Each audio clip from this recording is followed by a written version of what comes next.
what a great crowd. I think we've got about 125 people here tonight. Wow. Yeah. How many of you, this is your first workshop? God, you're kidding. That's fantastic. How many of you, this is 5 or more? See? Good for you, too.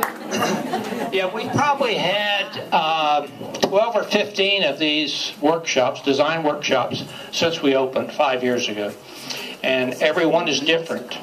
Tonight we've got a great workshop tonight. You guys have probably been hearing about Rethunk Junk, the paint. We're now going to be retailers for the product. And we've got 2 of the folks here tonight that are most directly involved with distribution. They work directly with the manufacturer, Rethunk Junk by Laura. Some of you may have heard of her before or seen her around town. This is a locally made product. It is fantastic. You're going to see things tonight that are going to amaze you, that are going to mystify you. We've got 2 girls here tonight that are going to do this workshop, and they're going to show you how easy this is.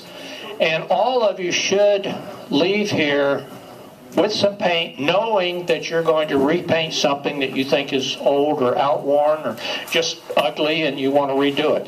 But this is Betty's Fun Finds inspiration that we put together 5 years ago. And you guys, if you're getting any of the local magazines like the Town Liquor, Six is Living, Betty has a monthly write-up in there, and she's been giving design tips. And you will be absolutely amazed that this month's design tip was on painting your own furniture. Let me introduce the 2 girls that are going to do the workshop for you tonight. Great personalities, a lot of energy, great interest. They have terrific knowledge on how to do this, and you're going to be amazed what they can do in a short period of time. So let me introduce Debbie Strasser, whatever the hell your name is. Come on. And Valerie Phillips. Come on up, girls. We are so thrilled that to be working with Terry and Betty and Fun Finds. They have been so supportive of us and have really truly partnered with us to market the paint here at Fun Finds. And this is the perfect example as the turnout this evening. So I can't tell you how happy we are to be working with this crew. Obviously, and we just picked this little baby up the other day. We're so happy. Little French Provincial end table. This is my little girl furniture growing up. And you might see this and think, that's in good shape. Why would you want to paint it? But it has some Mars. There's some Mars on the top. I don't know if you can see all this, but it's got some love and some use and some dings and some downs. Basically, it takes any oils, dirt, waxes, we like to call them the furniture business love, off the piece of furniture. We put it in spray bottles. It comes in this 8-ounce size for bigger projects, and it comes in a 4-ounce size too for smaller ones. You might take a class at a retailer, and they might just give you the 4-ounce size. All of the products go a long, long way. Yep. Colors. All the colors. We have 20 custom colors of paint. They're all matte. We don't do shiny. They're all shabby chic. We're going to do this piece tonight in Gray Mist, which is just as it sounds. It's a really light, beautiful gray. It goes with everything. A lot of the colors work so well together. So Valerie's prepped it, and she's going to go in with her paint. You can use an inexpensive brush. If you're doing a couple of pieces, literally Laura will put them in a Ziploc bag and hang them in her paint room and come back the next day and pull it out of the Ziploc bag and use it again. When it gets gummed up and you don't like it anymore, throw it in the trash. So don't spend a lot of money on your brushes. Do not use sponge brushes. Sponge brushes do not work with the paint. So that's the only thing we ask, is that you not use a sponge brush. The first coat that you put on a piece is what we call the bonding coat. It does not need to be like painting a wall. It's a thinner coat. It'll dry a little streaky. You'll think it'll look weird. That's completely normal, and that's a good thing. So Valerie's going to get the first coat on here. The other thing to know is not to go back over your first coat, because what you're doing is you're re-wetting the paint, and you're going to pull off your first coat. So just get the first coat on, work kind of quickly. We usually work bottom up. If you start over here, by the time you get back around to this side, it'll be dry. We don't have a fan on it, we can, but literally a piece like this will dry in 15 minutes, your first coat. And that's what's so great about the product is that you don't have to take out a lot of chemicals. You don't have to have a special place. This paint has virtually no VOCs, which in chemical terms mean it really doesn't have any smell. We're going to paint this piece and you're not going to smell paint in this room at all. It means you can paint in your house. So if the weather's not that great, you could take a piece, pull it on, like just like this. You can pull it onto a tarp and you can paint it in the room that you're in. Especially heavy pieces like huge armoires and things that you want to have done. The only thing that you're going to have to bear with is if you distress, you're going to have a little dust. But the sanders we use have bags on the back.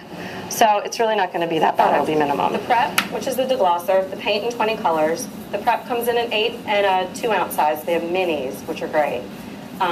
We have the paint in the 32-ounce quart and the 4-ounce sample size. There is something called clear sealer, which we'll get to.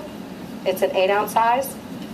It is another layer of protection for a piece. So if you have something that you know you're going to throw your keys on, or it's an end table, I have 4 boys, they have Dorito fingers, things like that, you'll put a coat of clear sealer on the top.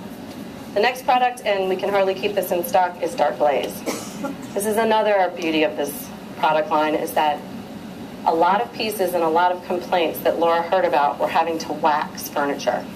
She will not have the tolerance to sit around and take a special brush and wax a piece clear to finish it, and then wax a piece dark to get that antiquing, that aging on it. So all the products are liquid. There is not a powder additive in the paint. There is no chalk type additive in the paint. They are all liquid. They are all water-based. The Dark Glaze is easy to use. You put it on with a brush. Val's going to do it tonight. We're going to do it with a damp cloth.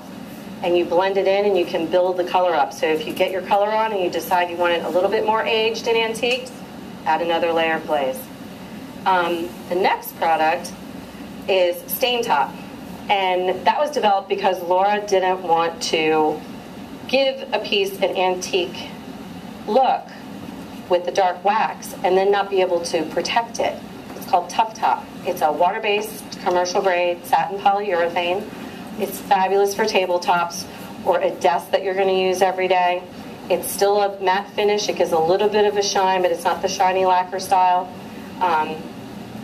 And that was developed because you cannot use a polyurethane over a petroleum-based product like wax. So if you wanted something on your dining room table that looked aged and antique, but you wanted to protect it because you actually wanted to sit in it neat, you weren't able to polyurethane over the wax. Next product, and we're going to do this tonight, and we're excited about this one. This is called Stain Top. This is an amazing product because, as I showed you the top of this table, it's marred, it's a little discolored with age. This gives you the look of sanding and staining without doing either. It lets all the wood grain come through. You can put extra coats on it to make it deeper and richer to match whatever your decor is, and it goes on with a foam roller. And it dries super fast like everything else, so keep up with your products. We're just going to roll it on top and let it dry. We'll try to get 2 or 3 coats on it tonight, and you'll see the biggest difference in the top of this table. Is there any questions so far on where we are? It's self-leveling. It's self-leveling. Valerie will point out all the things on this. That's the other big advantage to this product is that there is no sanding and priming. You're not kilnsing a piece. You're not priming a piece. You're spraying on the prep. You're wiping it down, and you're painting. So literally a little end table like this you could do first time, and I'm serious, because I've done them. First time in your garage you could do this in an hour and a half. So shall we start a second coat? Yep. It looks like, and it may be because it's not 100% dry, that she's laying the paint on. She's not doing this thing. That is the way it should be applied. Mm-hmm. The second coat is you're kind of like laying it on. The first coat you just start the chemical process. The second coat you more like lay it on. Now not too thick or it's never going to dry, but you really saturate the color in the second coat. So really it's kind of streaky and light.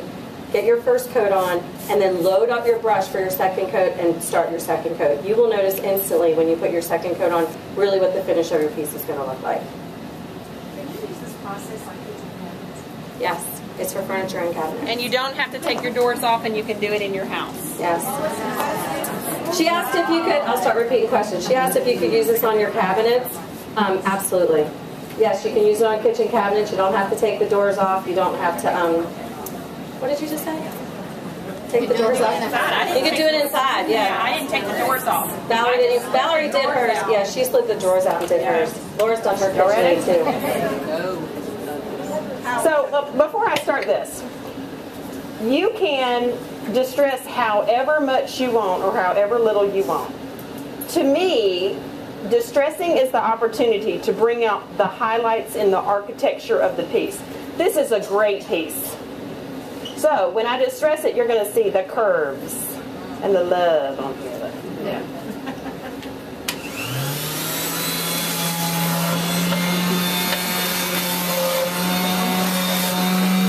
If you want it to be really distressed or just lightly distressed, we get requests for that. You might have a piece and you're like, I just want a little bit of distressing. We get a lot of questions too about other colors coming through. So if you want a piece like this, but you want underneath of it to be yellow, then your first coat's yellow. And then do the turquoise over top, and then distress. And as you distress, you'll see some of that come through. When you distress, you're going through all the paint that you just put on there. You're going through the original finish of the piece, the stain, whatever was on there, and then you're going down to the original wood, which is this lighter color. Now, if we glaze this, which we might, because it would be really pretty, and it'd be really pretty with a monogram and a stencil. Yeah, we'll just go off on that. But this is precious. But when you take the glaze and put it on here, these colors, the lighter color of the wood, will tone down a notch, and you'll get this really rich color. But this is adorable. But don't let distressing scare you, and it does. I see a lot of people in classes, they're very timid with the sander. If you knock a bit of paint off and you're not happy with it, take your damp brush, go over it again, finish distressing, and come back. I did this purposefully. Marcy's an old friend, so she's still going to love me. But I wanted to show you guys, I took off more paint than I wanted here. That's not the end of the world. I just get my brush out and I put more paint on there. So if you take off too much paint, it's no big deal. You haven't changed your piece. You just need to touch it up with even just a Q-tip and just a dab of paint.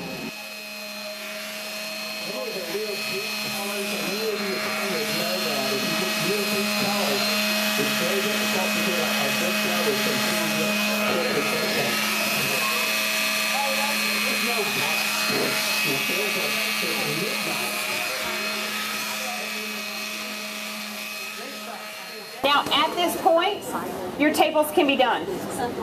You don't have to do anything else. But this is just another level of distressing. We're going to dark glaze, which gives something that kind of vintagey depth on this turquoise. It's going to look great. And then I'm going to stain top. So the dark glaze is really easy to put on. You just paint it on. Leave it on for just a bit. Everything dries quickly. And really, you just got to brush it on, load up your brush.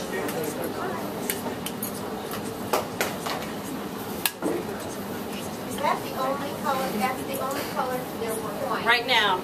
The glaze? The dark glaze. There's the clear sealer.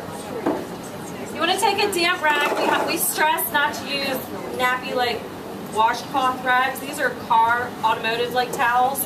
They really have no fuzzies to them. And you're just going to get it damp, wet it, wring out all the water so it's just damp, brush on the glaze, and then just start rubbing it in. And you can make it as dark or as light as you want. And you can already see, like this side compared to this side. So the dark glaze is going to take up in the raw wood that you've pulled through with your distressing. So it gives it a great depth. And if you get too much on, you just wipe it off. Or if you get way too much on, you just put on more paint. If you don't have enough on, you just put on more glaze. See how this works? It's really easy.